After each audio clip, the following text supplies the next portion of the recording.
Now you're very welcome back to another video. In today's one, we're going to go through how we've literally doubled one of our clients' Shopify revenue in the space of 12 months by only changing 3 things in their email marketing strategy. Now, if you're new to the channel, my name is Adam Coleman. I'm the founder and head of strategy at Gen Z Media. We are a retention marketing agency specializing in email and SMS marketing, and we've been responsible for over $50 million in e-commerce sales over the past 12 months. Okay, so let's dive into the meat and bones of this video. These are the exact 3 things that I changed to double an e-commerce client of ours revenue over 12 months. Now here you can kind of see that we actually more than doubled their revenue, but of course there's some other sources which led to this doubling of revenue over 12 months. But you can see here we actually more than doubled, 124%, and email marketing revenue up 83% year over year, so almost doubled the email marketing revenue. Now the problem here, right, before we dive into this, is the problem with most brands is that they all look the same. Their emails don't even reach the inbox, and their flows are too short and they're too vague. So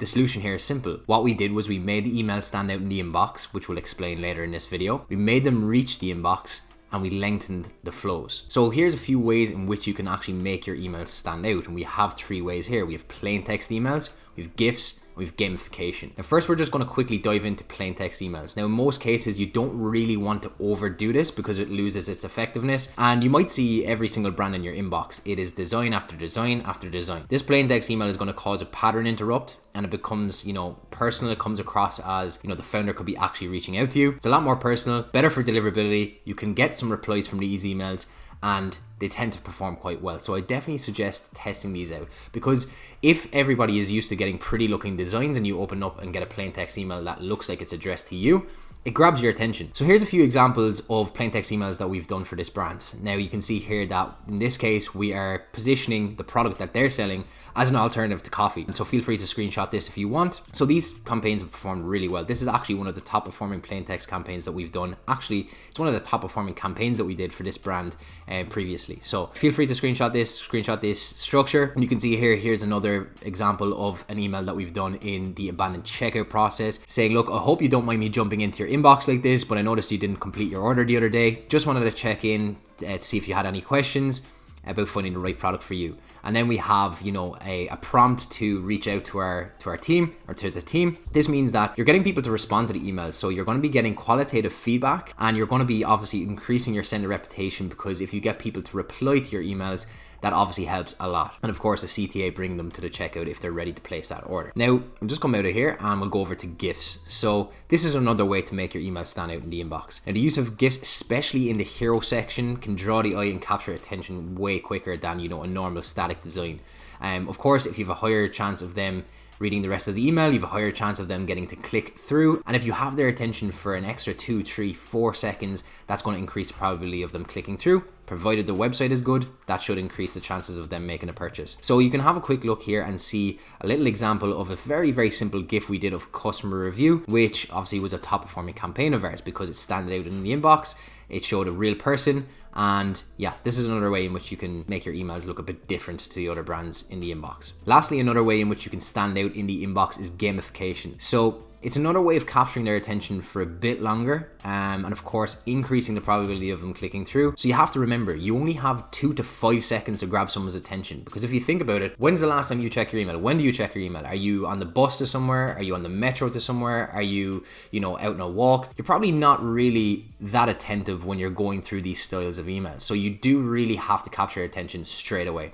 And doing it by gamification is a nice way of doing this. And you can see an example from another brand here where it kind of brings a customer through a different kind of decision tree based off of, what they answer. They get different product recommendations. And it's a nice way to kind of personalize, or at least make it feel personalized to the customer based off of, whatever decision or answer you have to each of these questions. So emails like this are really, really good, makes you stand out. So I would strongly recommend incorporating these into your email marketing strategy. Next, we're actually on to how to reach the inbox. Probably one of the most important, or the most important facet of your email marketing strategy, because nothing else matters unless you get into their inbox, right? If you land in the spam folder, that email is just collecting digital dust for, the remainder of its days. So if you're a regular of the channel, you've probably heard me talk about technical practices and behavioral practices, and this is relating to your email deliverability. So if I just pop in here to technical practices, there's a few things that you want to have set up. Number 1 is a branded sending domain. Number 2 is having your DMARC records set up for that domain. This isn't done in your email provider like, Klaviyo or SendLane or MailChimp or OmniSend. This is actually done in your DNS records settings wherever you bought that domain. So in most cases, people buy their domain from GoDaddy, could be Namecheap, Shopify domains. So you need to make sure that you have the DMARC records set up in this domain host. So it's not done in the email service provider. It's done on your domain. So the third is the email sender name needs to match the domain name. So for example, if you're sending emails for Nike and the domain is Nike.com, the sender name needs to be Nike, or for example, John from Nike.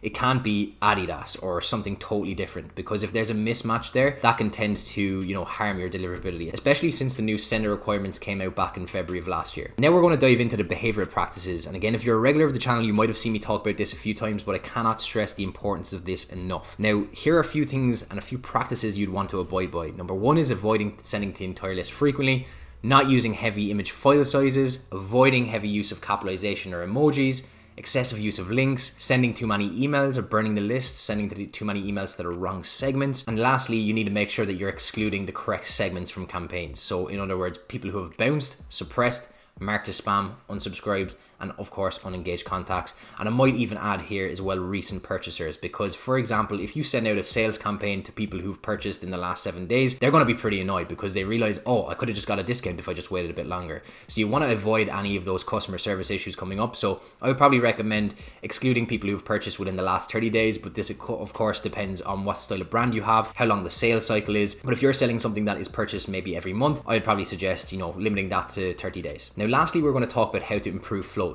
Now, one of the biggest things that I see across brands who I audit every single week is that some of the flows, they just don't overcome the customer objections as much as you would obviously hope they would. You have to remember that if a customer comes to your site, they've reached the checkout stage and they haven't placed an order, that simply means that your website or your emails did not do enough trust building for them to take out their credit card details. So that's an important little kind of note to remember when you're writing or building your flows, that they need to be overcoming these customer objections that they have. And of course, I might also add on to that as well that I do see a lot of brands discounting straight away in flows, like such as an abandoned checkout, abandoned cart, or a browse abandonment. And while this may get some sales, it also slashes your margins when you probably don't need to do that, because ideally you want to leave price as the last objection to handle in your flows. Before that, you'd probably want to overcome objections such as, things relating to shipping, product quality. If you're selling supplements, it could be something to do with the ingredients. If you're selling skincare, it might be related to the exact results the customer is going to get. Are they sure that they're going to get that? And there's a numerous amount of different objections that you want to handle before you start slashing margins. Now, firstly, we're going to talk about mixing educational content and direct selling. Then we're going to go on to trust building, which we kind of touched on there. And then we're going to get on to testing. So in terms of mixing educational content and direct selling, ideally 80% of your content should be educational. It should be insights. It should be genuine value, because you want to give. Make sure that the customer is receiving so much information and so much valuable content that they almost feel obliged to make a purchase. And this kind of relates to Robert Cialdini's book Persuasion on the topic of reciprocity, that the more you give to a customer, the likely they are to return that favor in terms of a purchase. Now, this builds trust, it demonstrates expertise, and by the time you make an offer or do any direct selling, subscribers have received so much value that purchasing feels like a natural step. So generally, for most accounts that we manage, 80% of the content that we send out is educational. But of course, you can remember that you can sell through education as well. Next, we're going to talk about the trust building, and the underlying reason for a customer not completing a purchase, as we already mentioned, on your store is down to trust. They either don't trust the product, the shipping times, the price, the quality, and an array of possible other things. And this is kind of dependent on what exact product that you're selling. Now, the job through the email flows is quite simple. Build as much trust as possible. That means kind of showcasing customer reviews as seen in logos, before and after images, and review platform scores. So just keep that in the back of the mind. Build trust in as many places as possible, because you have to remember a vast amount of customers who are entering into your flows are not that familiar with your brand yet. So you need to be building up that trust and confidence within the customer that your brand is the perfect solution for the problem that they have. And lastly, we're going to get on to testing. So testing your flows is about finding the small optimizations that compound into significant revenue. Now, you've already seen the results that I shared at the start of this video, where we literally doubled a client's revenue over 12 months. And a lot of that is to do with testing the flow content that we've used over the past 12 months. So generally speaking, in accounts with high enough volume, a 1% change in a certain flow can be a massive amount of revenue over a 12-month period. And every element throughout your flows should be tested systematically. Subject lines, preview text, send times, content structure, CTAs, and offer presentation. Like when you're processing high volume of traffic through your flows, you gather data really quickly. If you think about it, if your abandoned cart processes 10,000 visitors monthly, finding the combination that converts just 1% better means an extra 100 sales a month. So that just goes to show the importance of testing on your flows. Now, just to paint a picture of where the bulk of our testing is done in the accounts that we manage, it starts with the pop-up form, the welcome series, the abandoned checkout and cart, the browse abandonment, and of course campaigns. The reason why I've focused on these specific flows is because generally speaking, these flows get the most traffic and they're gonna have the biggest impact in terms of sales. And that brings us to the end of our video. Now, I really do hope you found some value from today's presentation. If you do have any questions, please feel free to leave them down below in the comments. And what I will say is that all of this information, it may take you a bit of time to actually implement into your own brand. But if you want to jump a few steps and have a team of dedicated retention marketing specialists working with you in your brand, feel free to hit the link down below in the description and book a call in with myself, and we'll put a plan in place for 2025 for your brand. Now, if you're not ready for that just yet, no problem. Make sure that you hit subscribe so you keep getting more email marketing strategies like this one. And I'll catch you on the next video.